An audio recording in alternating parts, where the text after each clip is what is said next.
Malaysia will always remain our closest neighbor. This is a geographical fact. Our long-term relationship will always be bound by ties of kinship, culture, history, and economic interdependence. Following Malaysia's 14th general election on the 9th of May 2018, the country's ruling coalition changed. We will, of course, work with the elected government of the day. A stable and prosperous Malaysia is good for Singapore, good for our region. And we have generally enjoyed a positive and constructive relationship with successive Malaysian governments and leaders. And we believe there's still much for us to achieve together. There has been a high tempo of bilateral exchanges since GE14 in Malaysia. Prime Minister Lee and I visited Malaysia on the 19th of May 2018. We had a good meeting with Prime Minister Dr. Mahathir Mohamad. Dr. Mahathir updated us on his immediate domestic preoccupations. Prime Minister Lee emphasized that Singapore wanted to continue cooperating with Malaysia for mutual benefit, and that we hope to keep up our bilateral exchanges, including the annual Leaders' Retreat. We have also invited the new Malaysian leaders to visit Singapore, and several of their ministers have visited us recently, including Defence Minister Muhammad Sabu, who was here for the Shangri-La Dialogue in June 2018, the Communications and Multimedia Minister, Mr. Gobind Singh Deo, who was here for the Smart Nation Conference on the 7th of June, and Housing and Local Government Minister, Zuraida Kamaruddin, who paid a working visit to Singapore earlier this month. I myself look forward to welcoming my counterpart, Foreign Minister Saifuddin Abdullah, later next month, actually at the end of this month, for the ASEAN ministerial meetings. But members may have heard or read various reports on the new Malaysian government's investigations into the 1MDB linked financial flows. You may have heard of their intentions to cancel or postpone the Kuala Lumpur-Singapore high-speed rail project. And some of you would also have heard, in fact, I think all of us would have heard, of their expressions to revise the price of water sold to Singapore under the 1962 Water Agreement. And I think it's quite appropriate that members of this House, citizens of Singapore, would be wondering about these issues and wondering how, as Mr. Christopher de Souza has said, how will they affect our bilateral ties?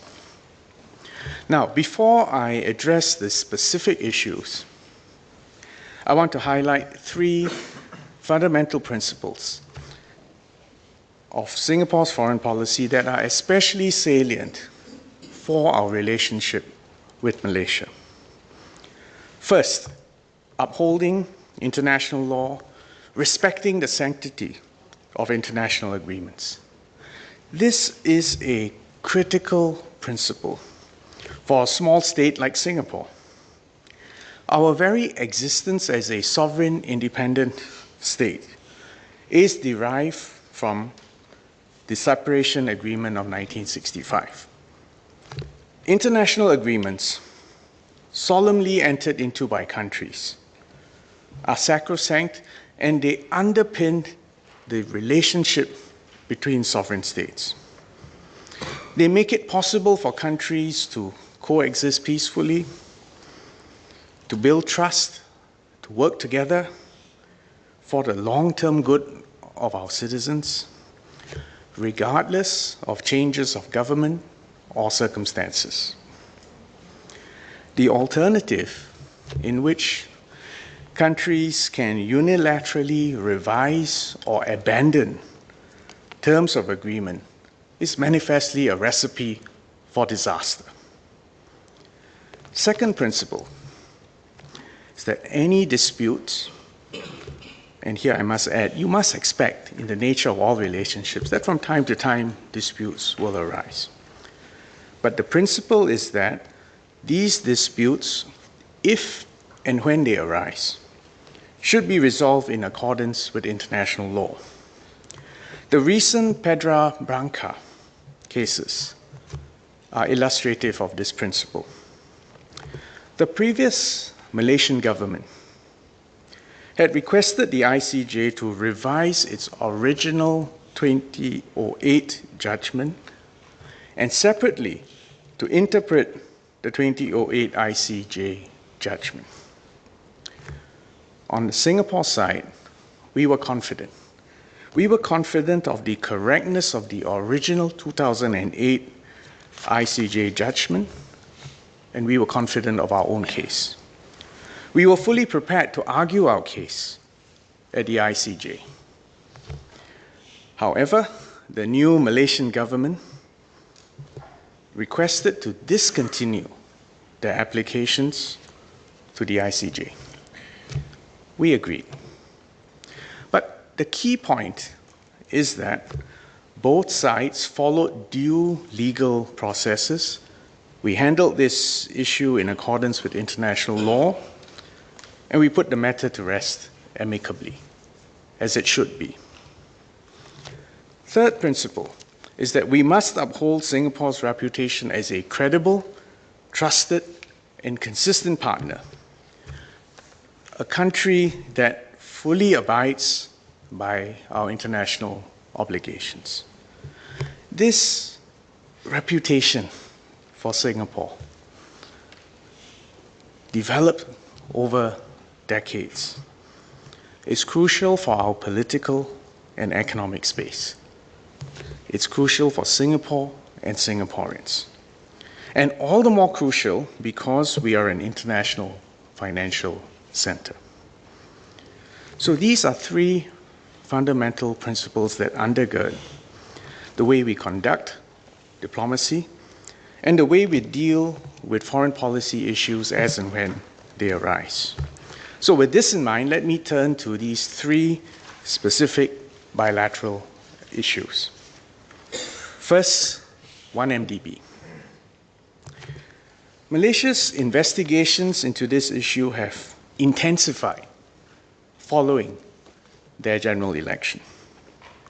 Members will recall that actually Singapore has been thoroughly investigating 1MDB related offenses that were committed in Singapore since 2015. In fact, we have taken firm action against both institutions and individuals who have broken our laws, including pursuing criminal prosecutions. We have shut down 2 banks. We've levied fines on other banks for regulatory breaches. We've jailed and fined individuals who have been convicted on 1MDB related charges. So far, we are the only jurisdiction in the world to have done so. We have, in addition, cooperated fully with Malaysia's official requests for information on 1MDB related transactions. We've received numerous requests for information from Malaysian authorities between March 2015 and August 2016.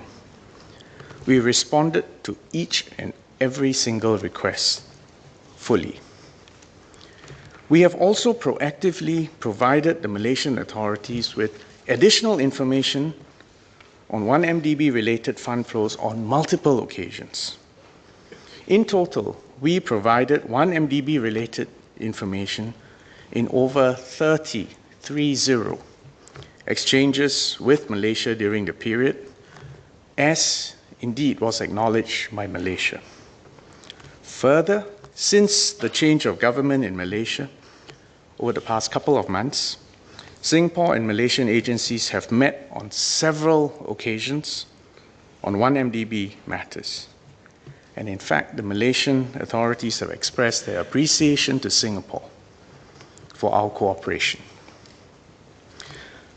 We took these investigations and enforcement and regulatory actions not for political calculations, but because it is in our own enlightened national interest to reaffirm and protect Singapore's reputation as a clean, transparent, trusted international financial center.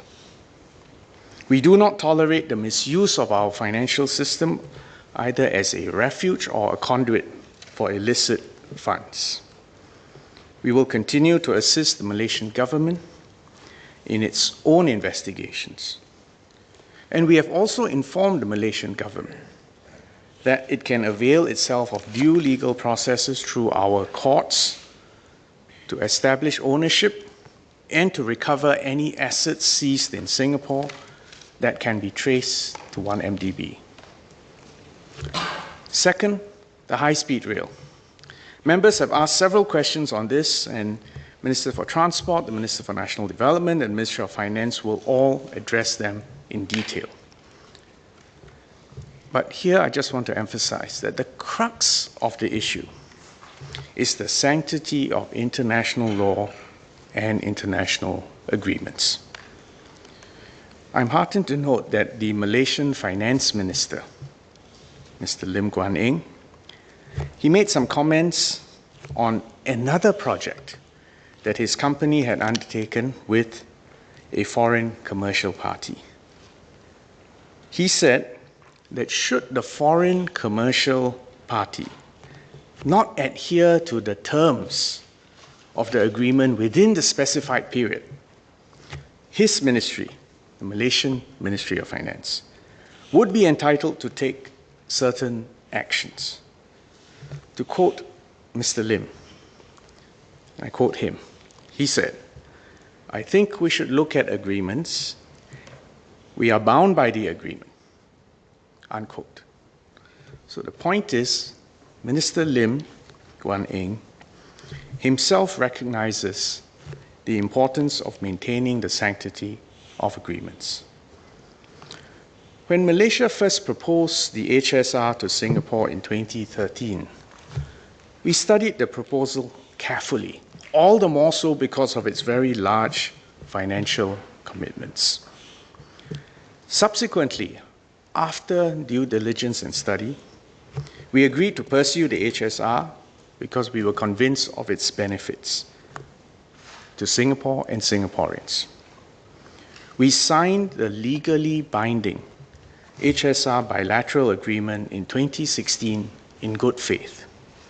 And after both sides had carefully, painstakingly, meticulously negotiated and agreed to all the provisions, including those pertaining to the implementation of the project, as well as those dealing with the eventuality that the project is terminated.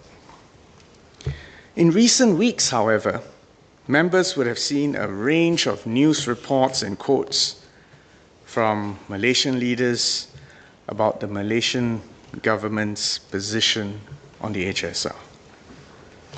These include announcements that a, quote, final decision, unquote, had been made to terminate the project, subject to discussions with Singapore, and yet other statements that the project has been, quote, postponed or deferred, unquote.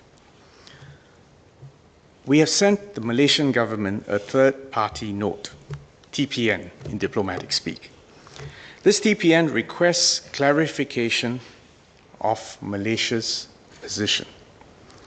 However, the Malaysian government has not yet replied to our TPN. In the meantime, Singapore is continuing to incur costs on this project as we continue to meet our obligations under the bilateral agreement, whilst awaiting Malaysia's clarification.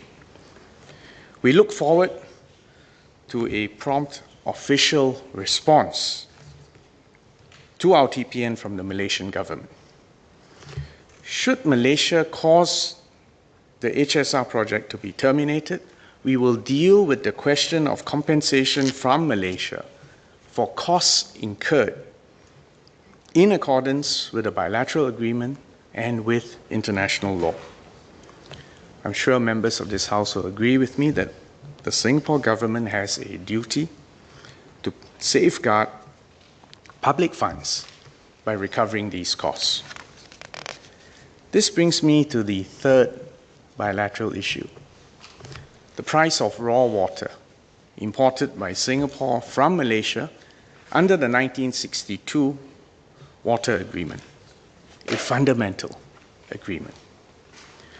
Let me reiterate Singapore's clear and consistent position. We've stated this publicly many times before, including in this very chamber, and our position is well known to everyone, including to Malaysia. The 1962 Water Agreement is not an ordinary agreement. The 1962 Water Agreement was guaranteed by both Malaysia and Singapore. This guarantee is in the 1965 Separation Agreement, which in turn was registered with the United Nations. Any breach of the 1962 Water Agreement would call into question the Separation Agreement. And members will remember that the Separation Agreement is a basis for Singapore's very existence as an independent sovereign state. Singapore will fully honor the terms of the 1962 Water Agreement, including the price of water that's stipulated in that agreement, and we expect Malaysia to do so. Members will recall that then Foreign Minister Professor S. Jayakumar and then Foreign Minister K. Shanmugam had stated our position on this issue comprehensively on the 25th of January 2003 and on the 6th of March 2014, respectively. Their key points remain as valid today as when they were first articulated. As was stated then, the core issue is not how much we pay, but how any price revision is decided upon. Worth reiterating this point. The core issue is not how much we pay, but how any price revision is decided upon. Neither Malaysia nor Singapore can unilaterally change the terms of agreement between our two countries.